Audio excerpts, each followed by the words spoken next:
عزیزان گرامی قدر،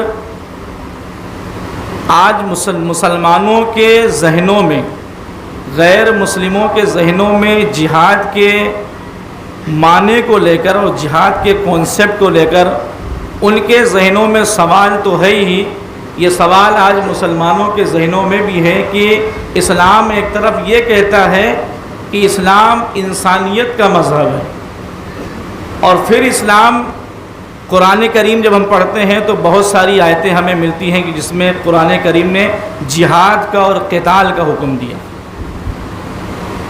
تو ایک طرف اسلام انسانیت کا مذہب، انسانیت سکھاتا ہے، اور پھر ایک طرف قرآن کریم میں کچھ آیتیں ایسی ملتی ہیں جس میں قتال کا، جہاد کا جو ہے تذکرہ ملتا ہے۔ تو آخر یہ مسئلہ اور یہ فلسفہ ہے کیا؟ عزیزان محترم، آج اسی کو ہم سمجھیں گے، اور بڑے غور سے اس بات کو سمجھیے گا تو بات سمجھ میں آ جائے گی اور بات کلیئر ہو جائے گی کہ قرآن کریم کے تعلیمات کے درمیان تضاد نہیں ہے۔ یہ بات یاد رکھنے والی ہے کہ اسلام سراسر انسانیت کا مذہب ہے، انسانیت کا درس دیتا ہے، امن و شانتی اور محبت کا درس دینے والا۔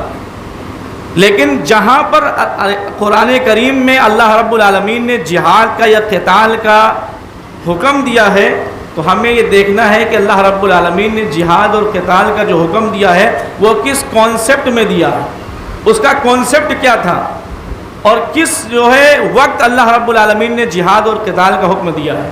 سب سے پہلے مسلمانوں، ہم سمجھتے ہیں کہ جہاد کا معنی کیا ہے۔ جہاد کا معنی ہوتا ہے کوشش کرنا، اسٹرگل کرنا، اور ہر انسان کوشش کرتا ہے، اسٹرگل کرتا ہے۔ ایک ایک بات کو بڑے غور سے سنیے گا۔ ہر انسان کوشش کرتا ہے، اسٹرگل کرتا ہے، اچھے کام کے لیے بھی کوشش کرتا ہے، برے کام کے لیے بھی کوشش کرتا ہے۔ تو کیا جہاد برے کام کے لیے جو کوشش کرتا ہے اس کوشش کو بھی جہاد کہا جائے گا؟ تو کہا کہ نہیں، اس کو جہاد نہیں کہا جائے گا، بلکہ جہاد اس کو کہا جائے گا جو اچھے کام کے لیے کوشش کر رہا ہے۔ راتوں کی تاریکی میں پولیس بھی اپنی ڈیوٹی دیتی ہے اور اس کی کوشش کرتی ہے اور اسٹرگل کرتی ہے، اور اس کا مقصد اور اس کا پرپز ہوتا ہے کہ لوگوں کو بچایا جائے، لوگوں کی حفاظت کی جائے۔ اور رات کی تاریکی میں چور بھی کوشش کرتا ہے چوری کرنے کے لیے۔ تو ایک کا مقصد انسانیت کی حفاظت ہے اور انسان کے جان و مال کی حفاظت ہے، اور دوسرا بھی جو ہے کوشش کر رہا ہے، وہ بھی رات جاگ رہا ہے، مگر اس کا مقصد لوگوں کے مال کو لوٹنا ہے۔ تو ایک کی کوشش کرنا وہ جہاد کہلائے گی، مگر جس کا پرپس، جس کا مقصد لوگوں کے مال کو لوٹنا ہے، اس کی کوشش جہاد نہیں بلکہ فساد کہتی ہوئی نظر آئے گی۔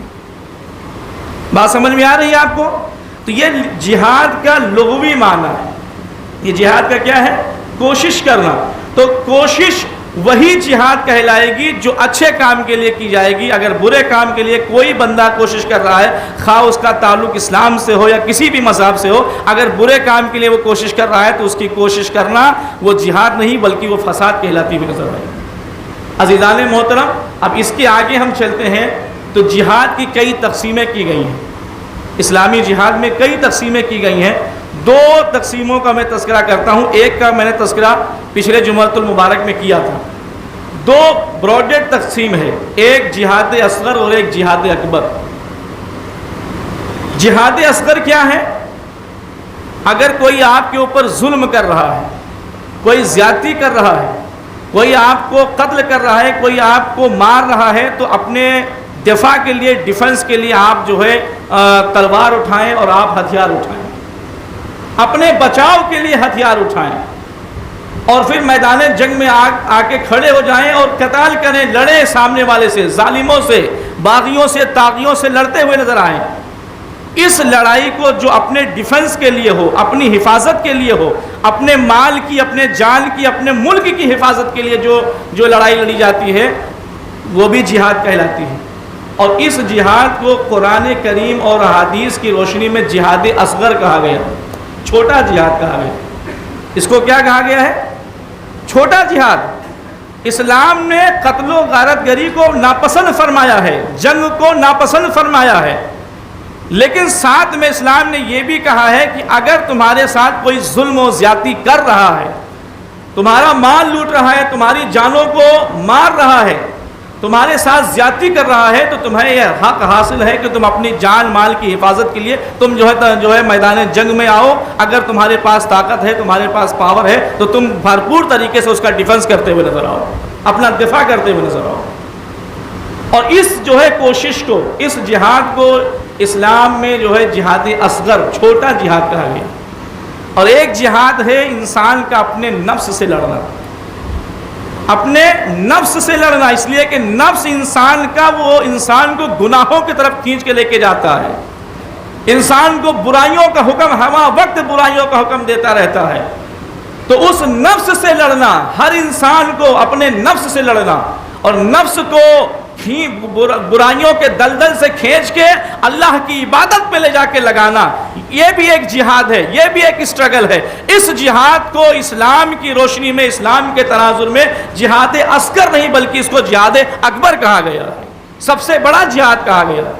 وہ اس لیے کہ مسلمانوں، سرحد پہ جا کے لڑنا یہ آسان کام ہے، لیکن اپنے نفس سے لڑنا یہ بہت مشکل کام ہے.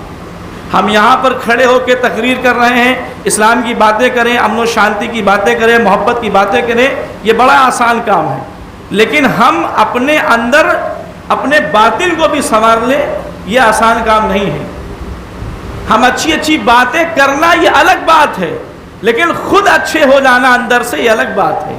نہ جانے آج کتنے لوگ ایسے ہیں جو اپنے دکان کے سامنے لکھ کے رکھتے ہیں کہ مدنی دودھ سینٹر، مدنی دودھ سینٹر لکھ کے رکھتے ہیں، نسبت بھی اپنے دکان کی مدینہ طیبہ کی جانب کرتے ہیں، لیکن دودھ کے اندر پانی ملاتے ہوئے نظر آتے ہیں.